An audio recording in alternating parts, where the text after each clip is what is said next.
talk about Lottie and the Princess and the Frog a lot on this channel, and it's mainly because it's my favorite Disney movie. It's the one that means the most to me personally, and Lottie is genuinely one of my favorite Disney characters. I've made several videos highlighting what I love about her, from her loyalty, her energy, kindness, and the way that she shows up for Princess Tiana. In my eyes, she's not just comedic relief, but an overall genuinely good person and a supportive friend. But as I continue to share my admiration for Lottie, I started to notice a recurring theme in the comments. Some people have shared their feelings about Lottie's character being portrayed as a white savior. They explained how her role in the movie, while being well-intentioned, reminded them of the common and often harmful trope in media, where white characters are positioned as the rescuers for people of color. Reading those comments really made me sit back and reflect on the movie and Lottie's character.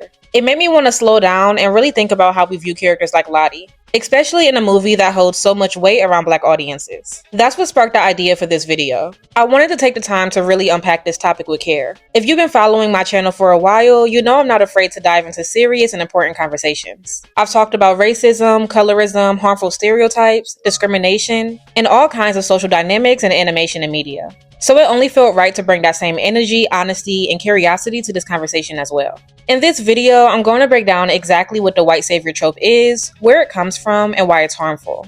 I'm also going to give an example on when it has shown up in media. Then we're going to take an honest, deep look at the Princess and the Frog and see if Lottie truly falls into that category, or if her character offers something different. My goal for this video is to create a space for thoughtful discussion and deeper understanding, both of the media we love and of the emotions and experiences it can stir up.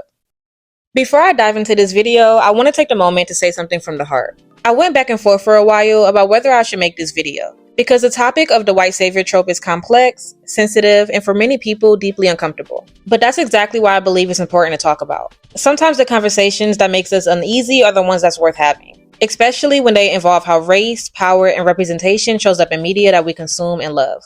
I also want to be completely honest. Part of my hesitation came from seeing the genuine, emotional reactions from many people, especially Black viewers like myself who have shared their thoughts about the movie. In the comment sections on some of my past videos about Lottie, I saw people express how hurt they felt by what they perceived as Disney using Lottie to push the white savior narrative.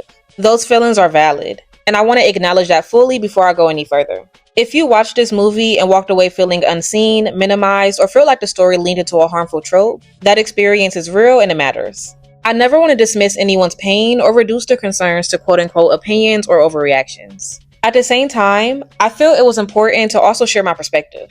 One that doesn't see Lottie as a white savior, but that's based on careful thought, research, and reflection. Not because I think I have all the answers, because I know that I don't, but because I want to create a space for deeper conversation rooted in empathy, nuance, and understanding. This video isn't about debating feelings. It's about exploring definitions, historical context, and how this trope has actually shown up in media. So then we can better evaluate whether or not Lottie fits into this mode. It's also about giving us all, including myself, a better understanding of what the white savior trope actually is, how it functions, and what makes it so harmful. Ultimately, I care deeply about the Princess and the Frog, about how Black people are represented in media, and about how we talk to one another when something doesn't sit right. My goal with this video is not to erase anyone's feelings, but to expand the conversation and offer a thoughtful, respectful lens on a topic that continues to come up. So with that in mind, let's dive into the video.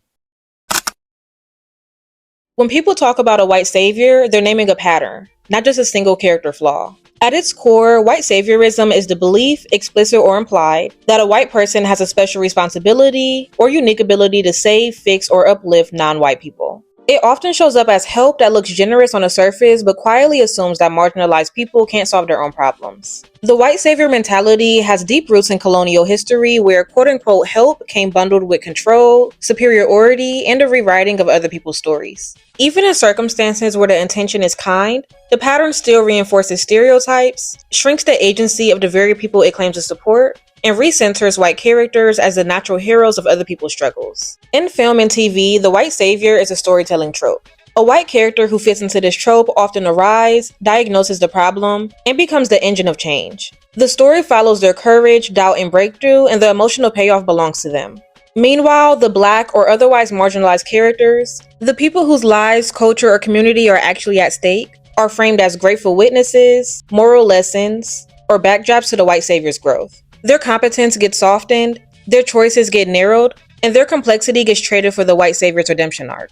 This is so harmful because these stories teaches us who gets to lead, who gets to be complicated, and who gets to be rescued. When the white savior takes center stage, the message is subtle but consistent. The idea is that progress arrives with whiteness, solutions require outside intervention, and the most quote-unquote inspiring part of the story is the transformation of the helper, not the liberation or leadership of the community. Even in feel-good narratives, this trope quietly conveys racial hierarchies, suggesting that authority and moral clarity is more convincing when filtered through a white protagonist. To make this concrete for the rest of the video, I'm going to break the white savior trope into 4 clear categories. Think of these categories as lenses, not boxes. And what I mean by that is a single character doesn't need to hit all 4 of these categories to fit into the white savior trope, but these patterns tend to travel together. The first category is taking away agency.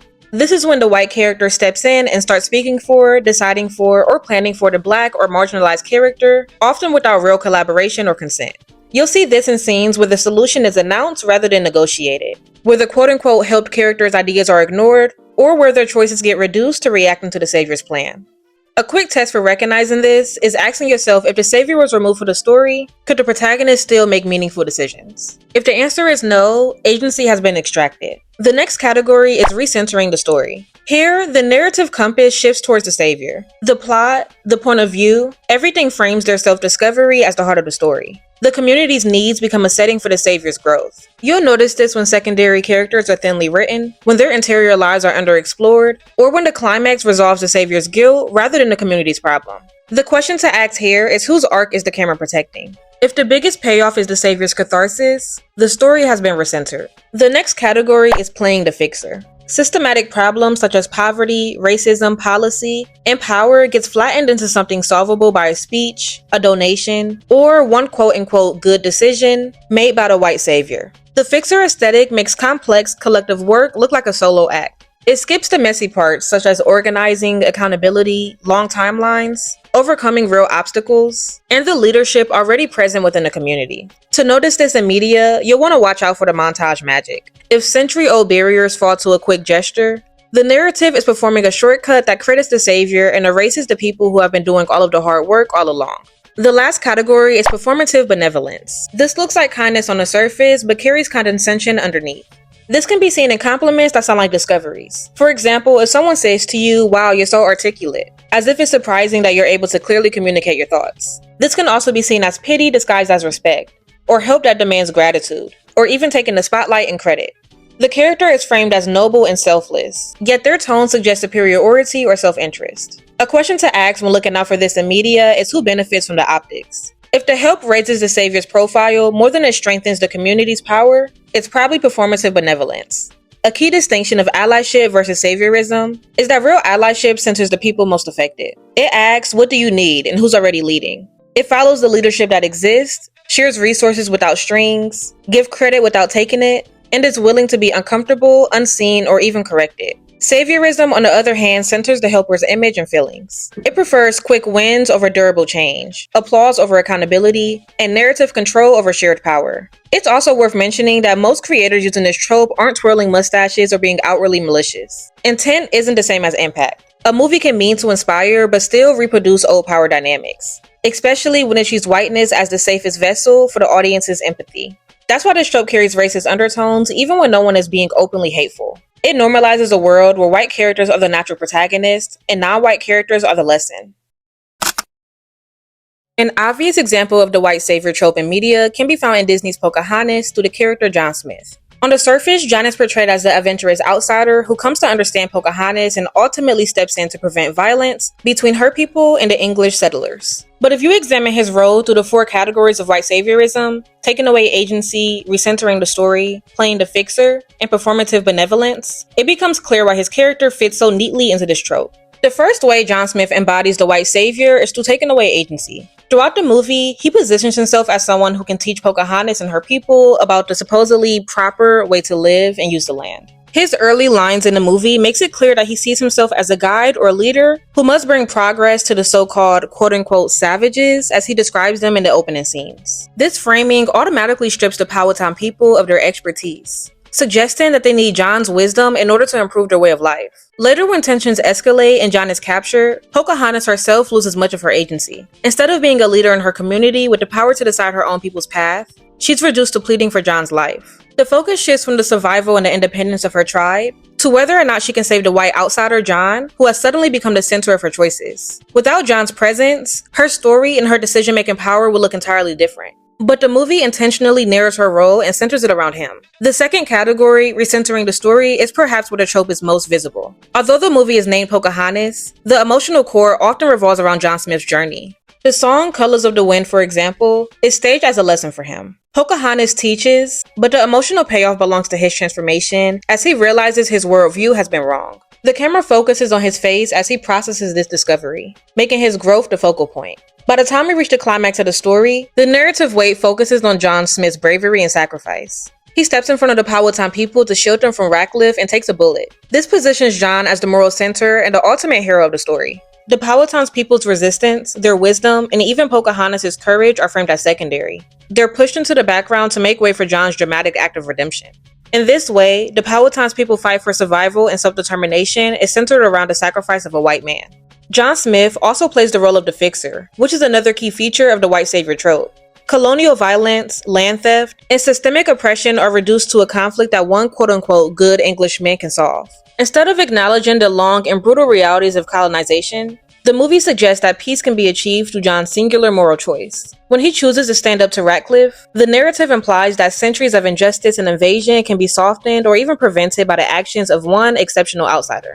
Complex structural realities are rewritten into a fairy tale moment that makes John appear like the bridge between two worlds. That simplification is not only inaccurate, but harmful because it erases the ongoing resistance and leadership of indigenous people while presenting white intervention as the only viable solution. The last piece of this pattern is performative benevolence. Much of John's kindness toward Pocahontas is framed as surprising or noble. The fact that he treats her as a full human is positioned as a sign of his exceptional morality, as though the audience should applaud him for rising above his peers' prejudice. This sets up a dynamic where John's compassion alleviates his image more than it uplifts Pocahontas' community. Even in his final sacrifice, when he's shot while saving Chief Powhatan, the framing of the scene places emphasis on his nobility and selflessness, persuading the viewer to admire his character rather than reflect deeply on the community's struggle. The quote-unquote help he gives ends up shining more light on him than it does on the indigenous people whose lives are actually on the line. All of these patterns together show why John Smith is a classic example of a white savior. His character takes away indigenous agency by assuming the role of the teacher and guide. The story is recentered on his moral awakening and sacrifice, rather than being centered on Pocahontas' leadership and her people's survival. He's portrayed as the fixer, someone who can heal century-old wounds with one brave act. And his benevolence is framed as exceptional in a way that he raises his profile as a true hero of the story. The result is that Pocahontas herself, despite being the title character, is sidelined in her own narrative, and reduced to a love interest and a moral catalyst for John's growth.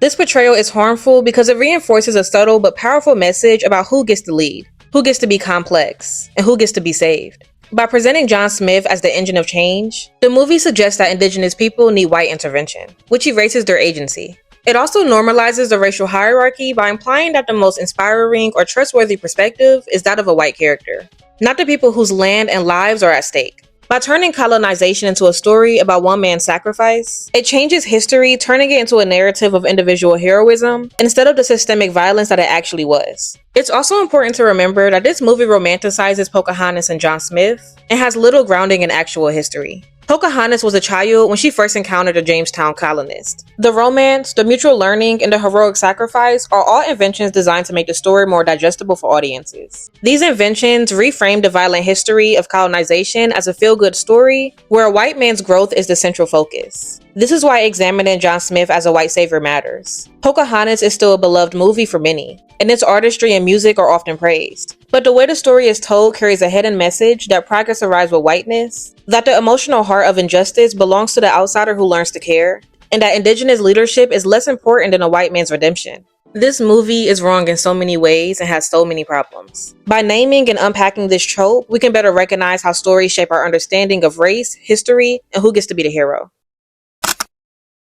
Now, to get to what I'm sure everyone who clicked on this video has been waiting for. Is Lottie a white savior? At first glance, it's easy to see why people say yes. Tiana, a hard-working black woman in 1920s New Orleans, is up against steep racial and economic barriers as she tries to open up her own restaurant. She works long hours, saves every penny, and faces discrimination from bankers who dismiss her dream even when she has the money. Then Lottie, her wealthy white best friend, sweeps in and gives Tiana the money she needs to finally secure her restaurant. To a casual viewer, it might look like Lottie swoops in and quote-unquote saves Tiana, which is why a lot of people see her as a white savior. But if you really pay attention to how the movie tells its story, the dynamic between these two characters, and the outcome of Tiana's journey, it becomes clear that Lottie does not function as a white savior. The first thing to note is that Tiana is never portrayed as helpless. From the very beginning of the movie, she's the engine of her own story. We see her working tirelessly, running from shift to shift, pouring all of her energy into saving for her restaurant. The movie makes it clear that her dream belongs to her, not to Lottie, not to Prince Naveen, and not to anyone else. This matters because a defining trait of the white savior trope is taking away agency. The white character becomes the problem solver, the one who makes decisions and carries the burden of change. But Tiana's agency is never taken away from her. Even when Lottie steps in to help, she does so under Tiana's guidance, not overruling her. One of the best examples of this is the climactic moment towards the end of the film when Tiana asks Lottie to kiss Prince Naveen in order to break the spell. Lottie doesn't try to take over in this moment. Instead, she listens and she trusts Tiana's judgment, and she agrees to act on Tiana's terms. That distinction is crucial. Lottie is not portrayed to be the character that has all of the answers. She's a character who trusts and supports Tiana's plan. The second reason Lottie is not a white savior is because the story never recenters itself around her. In classic white savior movies, the narrative spotlight shifts away from the marginalized characters and onto the white helper. This is so that their growth and their moral awakening become the real climax of the movie. But The Princess and the Frog does not give Lottie that role. She's comic relief, a bubbly side character, and a supportive friend, but she's never the emotional core of the film. The story remains Tiana's from beginning to end. It's Tiana's perseverance, lessons about love and balance, and even her emotional triumph that drive the arc of the movie. When the restaurant finally opens, the spotlight is on Tiana and her dream being fulfilled. Of course, Lottie is present and she celebrates with her friend, but the emotional playoff doesn't belong to her. The cameras, the music, and the storytelling all affirm that this is Tiana's victory, not Lottie's. Another reason Lottie doesn't fit into the white savior pattern is that her help doesn't erase systemic issues in the way that this trope usually suggests. In stories where this trope is the strongest, the white character's single action is portrayed as enough to overcome centuries of injustice, whether it's poverty, racism, or oppression. But in this movie, Lottie's contributions never dissolve the barriers that Tiana faces. A clear example of this is the Masquerade Ball. Lottie hires Tiana to make beignets at the Masquerade Ball, and this gives Tiana a boost of income. But it's not a magical fix. Even after earning that money, Tiana still loses the sugar mill because of sexism and racism. The bankers didn't want to sell it to her. They didn't believe that a black woman belongs in a world of entrepreneurship. And the money Lottie gave Tiana didn't change that. The systemic discrimination is still there, and that's something that Tiana has to confront head on. By the end of the movie, she secures the restaurant, not because Lottie paved the way, but because Tiana herself refuses to be dismissed. She walks in the room with confidence. She leans on her own resistance, and she ends up getting what she earns. That narrative makes it clear. Lottie's privilege may offer moments of help, but it doesn't remove struggles or supply the ultimate solution. It's also important to point out the tone of Lottie's help. In white savior narratives, acts of kindness often comes with an air of superiority or pity. They're framed as noble gestures that elevate the white character's moral image. But Lottie, on the other hand, is written with sincerity and affection. She never looks down on Tiana or treats her like someone in need of charity. Instead, she gushes over her, admires her, and treats her like an equal. Think about the blue dress scene. When Tiana's gown is ruined at the Masquerade Ball, Lottie happily gives her a blue dress. And she doesn't pity Tiana or frame it as some kind of grand sacrifice. She's genuinely excited to give it to her. And when Tiana puts it on, Lottie is amazed at how beautiful she looks. That's not the tone of a savior who wants recognition. It's the tone of a best friend who's happy to see her friend shine. This sincerity carries throughout the entire span of the movie. Even when Lottie agrees to kiss Prince Naveen, it isn't framed as her big heroic sacrifice. It's played as a moment of comedy, and an exaggerated act of friendship that reflects her big-hearted personality. And realistically, even if it had worked, it wouldn't have solved Tiana's real problems. Turning Prince Naveen back into a human wouldn't erase the years of hard work, wouldn't secure the sugar mill, and wouldn't overcome the racism or sexism that Tiana experienced. The narrative never suggests that Lottie has the power to hand Tiana her dream. At most, she's a supportive presence along the way. That's what makes her so different than a white savior. Lottie doesn't take over the story. She doesn't erase Tiana's problems with a single gesture. She doesn't diminish Tiana's agency, and she doesn't frame herself as the fixer of the story. Instead, she's written as a loyal friend whose privilege allows her to offer support without demeaning critic. Her love for Tiana is genuine and is rooted in childhood friendship, not the need to be the center of attention. So while some people might argue that Lottie fits into the white savior mode because she provides money and offers helps in key moments, the reality is much more nuanced. The movie never presents her as Tiana's rescuer. Tiana actually rescues herself through her talent, resilience, and refusal to give up. And Lottie was her cheerleader and at times comic relief, but she never steals Tiana's spotlights or becomes the reason for her success. That distinction matters because it shows the difference between allyship and saviorism. Lottie is not a white savior. She's a true girl's girl and honestly a sister to Tiana. When I think about why Lottie stands out so much in The Princess and the Frog, it really comes down to the fact that she defies our expectations. We're so used to seeing the spoiled rich girl trope played out in only one way. These characters are typically selfish, cruel, and designed to serve as an obstacle for the main character. But Lottie isn't that. She isn't written to be a rival, and she isn't written to swoop in and save the day either. Instead, she's written as something much more real and valuable, a true friend to Tiana. That difference matters because The Princess and the Frog is a movie about Tiana's ambition, her struggles, and her resilience in chasing a dream that the world told her was impossible. The story needed Tiana to shine, and she did. And what Lottie does so well is create space for Tiana to shine without overshadowing it. She supports Tiana without turning the story into hers, which is rare in many narratives. Too often, side characters like her are either distractions or savior figures. But Lottie isn't either of those. She provides encouragement and she provides moments of heart. And yes, she's dramatic and over the top, but beneath all the glitter and theatrics is a genuine care for Tiana that feels consistent all the way through. That's why Lottie is such an important part of this movie. She's proof that friendship can be loud and funny, but also deeply sincere. She shows that even someone who seems like the spoiled rich girl on the surface can be compassionate, supportive, and loyal. In the bigger picture, Lottie is significant because she challenges a stereotype that is often recycled in media time and time again. She reminds us that characters don't always have to fall neatly into the harmful tropes. Sometimes they can surprise us. And in doing so, they not only become more memorable, but they also give more depth to the story itself. Which is why I truly believe Lottie is so loved by so many people. When we look back at The Princess and the Frog, it's clear that Tiana's story is at the heart of the movie. And Lottie's role deserves more understanding than she usually gets. She's not the hero, she's not the rival, and she's not the savior. She's simply just a true friend, a sister. And in this story, that's exactly who she needs to be.